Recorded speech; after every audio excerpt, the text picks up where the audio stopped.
Assalamualaikum warahmatullahi wabarakatuh. Alhamdulillah, Alhamdulillah, wassalatu wassalamu ala rasulillah wa ala alihi wa ashabihi wa mawalah, amma ba'd. Siswa sekalian yang berbahagia, Alhamdulillah, puji syukur kita panjatkan kehadirat Allah subhanahu wa ta'ala, yang mana kita pada hari ini bisa bertemu kembali dalam pembelajaran online mata pelajaran fikih di tahun pembelajaran 2020-2021. Siswa sekalian yang berbahagia, baiklah, sebelum Bapak melanjutkan pelajaran ini, yang pertama, kalian jangan lupa untuk mengisi daftar hadir, karena absen kalian itu sangat menentukan kalian untuk mendapatkan nilai. Kemudian mari kita awali pembelajaran ini dengan membaca basmalah. Bismillahirrahmanirrahim. Siswa sekalian yang berbahagia, baik, pada pertemuan kali ini kita akan berbicara tentang sunnah-sunnah dalam penyembelihan kurban dan juga hikmah kurban serta larangan di dalam kurban. Baik, yang pertama kita bahas tentang sunnah-sunnah dalam kurban. Apa-apa saja yang menjadi sunnah di dalam kurban tersebut? Yang pertama, sebaiknya yang berkurban yang memotong hewan kurban. Nah, jadi yang berkurbanlah yang pertama berhak untuk memotong atau menyembelih hewan kurbannya. Nah, kalau dia tidak mampu, tidak kuasa, tidak berani untuk memotongnya, dia boleh menyuruh orang lain untuk menyembelihkannya. Yang penting orang yang disuruh itu adalah sudah berakal, sudah balik, dan dia tahu tentang bagaimana cara menyembelih hewan kurban yang benar. Nah, sebagaimana Rasulullah Shallallahu Alaihi Wasallam bersabda yang berbunyi, an Anasin radhiyallahu anhu qala dahayya Rasulullah sallallahu alaihi wasallam bikab syayni amlahaini aqranaini wa zabahuma bi zaidihi wa samma wa kabarra wa wada'a rijlahu ala sifahihima, yang artinya dari Anas radhiyallahu an, beliau berkata, Rasulullah sallallahu alaihi wasallam bersabda, Rasulullah sallallahu alaihi wasallam berkurban dengan 2 ekor kambing yang putih-putih dan bertanduk. Beliau sembelih dengan tangannya sendiri dengan membaca basmalah dan takbir Allah Akbaru Bismillahi Wallah, serta meletakkan kakinya di dekat leher kambing tersebut. Hadis riwayat Bukhari. Nah, jadi yang pertama, sunnah di dalam kurban itu, ya, sebaiknya yang berkorbanlah yang menyembelih binatang kurbannya. Sebagaimana yang dicontohkan oleh Nabi berkorban 2 ekor kambing, beliaulah yang memotong kambingnya. Kemudian yang kedua, yang menjadi sunnah di dalam korban tersebut adalah sahibul kurban yang berkurban tidak dibolehkan memotong kuku dan rambut sejak awal bulan Zulhijjah masuk sampai tanggal 10 Zulhijjah atau setelah hewan kurban disembelih. Nah, jadi sunnah bagi yang berkurban tidak memotong kuku dan rambut. Sejak kapan? Mulai hidup bulan Zulhijjah, yaitu tanggal 1 Zulhijjah sampai tanggal 10 Zulhijjah setelah sampai penyembelihan hewan kurban.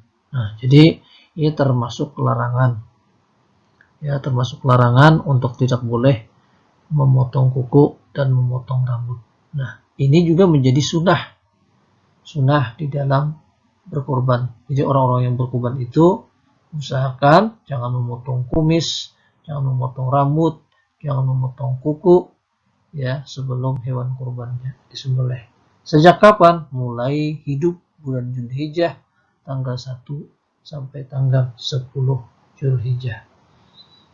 Kemudian yang ketiga, sunnahnya adalah daging korban harus habis dibagikan kepada fakir miskin dan sebagian untuk dirinya sendiri yang berkorban.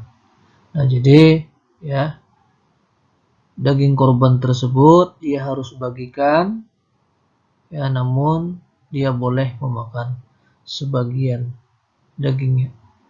Sebagaimana Allah Subhanahu wa taala berfirman dalam Al-Qur'an dalam surah Al-Hajj ayat 28, "Fakulu minha wa at'imul ba'isal faqira." Yang artinya, maka makanlah sebagian darinya dan sebagian lagi berikanlah untuk dimakan orang-orang yang sengsara atau fakir. Al-Quran surah Al-Hajj ayat 28. Nah, jadi bagi yang berkorban, ya, boleh memakan sebagian dagingnya dan sebagian laginya diberikan kepada orang lain. Nah, yang jelas pembagiannya itu, ya, sepertiga untuk dimakan atau untuk keluarga yang berkorban, sepertiga lagi diberikan kepada fakir miskin, dan sepertiga lagi dagingnya diberikan kepada kerabat atau orang-orang yang membutuhkan. Walaupun jauh ini, ya, kalau korban itu adalah korban sunnah.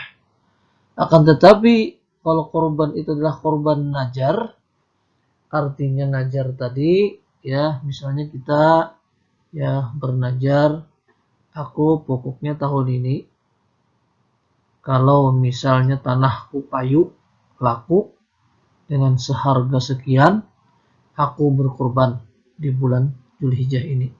Nah, itu berarti nazar. Nah, sampai bulan Dzulhijjah, ya, tanahnya laku sesuai dengan harapan dia, maka dia wajib berkorban. Nah, jadi nazar ini adalah korban nazar ini adalah korban wajib. Nah, bagi korban nazar, korban wajib yang ia sudah niatkan, maka baginya tidak boleh memakan dagingnya.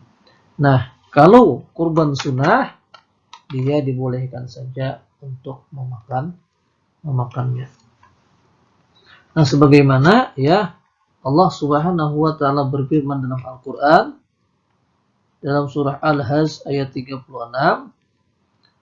yang berbunyi, A'udzubillahi minasyaitonir rajim, fakulu minha wat'imul qani'a wal umrata kadzalika sakharnaha lakum la'allakum tashkurun. Yang artinya, maka makanlah sebagiannya dan beri makanlah orang yang rela dengan apa yang ada padanya, yang tidak meminta-minta, dan orang yang meminta, demikianlah kami telah menuduhkan unta-unta itu kepada kamu. Mudah-mudahan kamu bersyukur. Al-Quran surah Al-Hajj ayat 36. Nah, jadi, ya, bagi yang berkorban nazar, tidak boleh dia memakan dagingnya. Kalau korban sunnah, silahkan.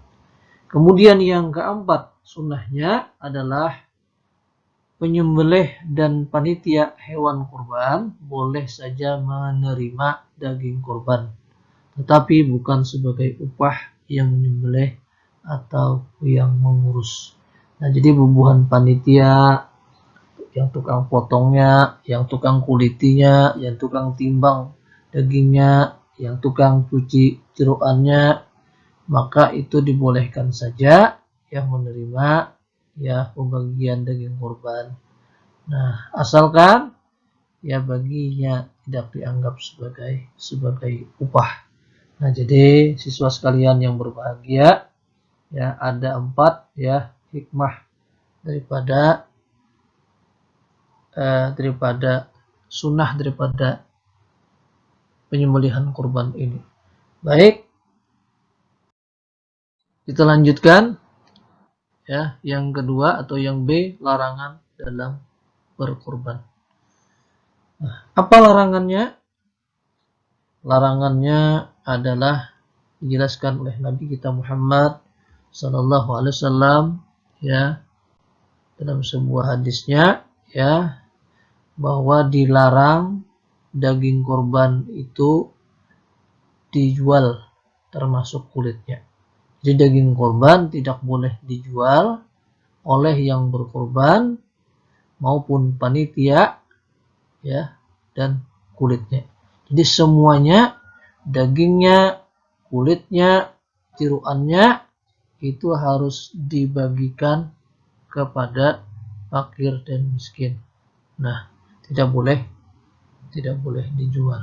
Lalu bagaimana kalau kulitnya dimanfaatkan untuk beduk misalnya? Boleh nggak? Itu boleh-boleh saja, asalkan kulitnya dijual kepada orang lain. Itu yang dilarang oleh Nabi kita Muhammad sallallahu alaihi wasallam ya, dalam sebuah hadisnya yang artinya adalah dari Ali bin Abi Thalib radhiyallahu an, ia berkata, Rasulullah sallallahu alaihi wasallam memerintahkan kepada saya supaya saya mengurus unta kurban beliau dan supaya membagikan dagingnya, kulitnya, dan barang-barang yang merupakan pakaian unta itu kepada orang-orang yang miskin, dan saya tidak menerima upah sembelihan daripadanya.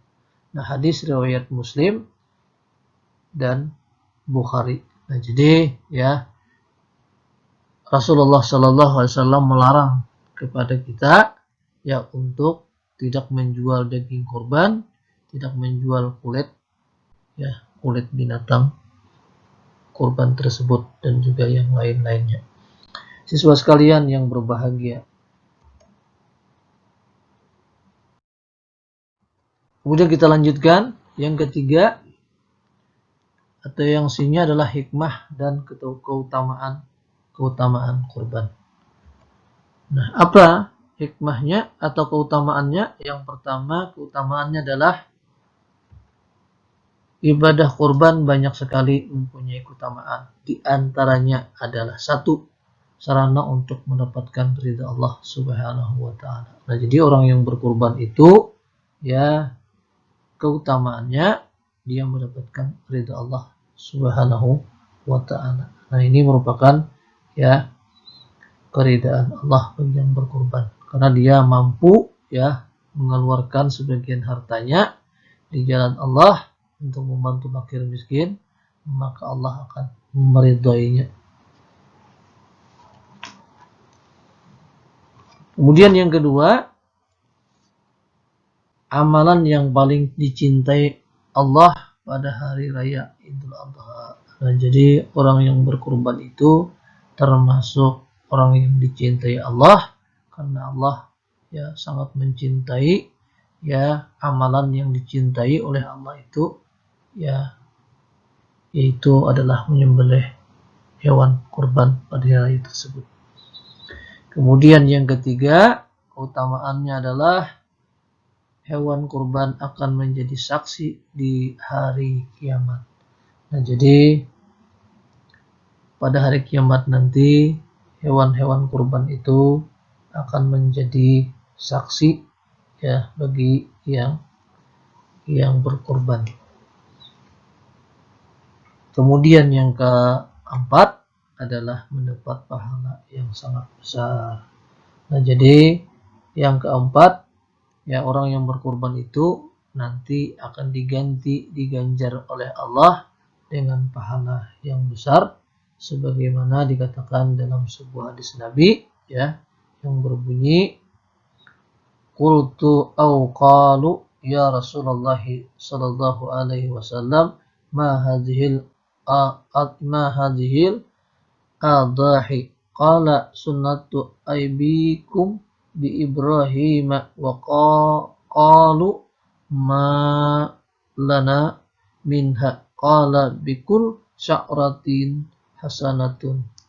Yang artinya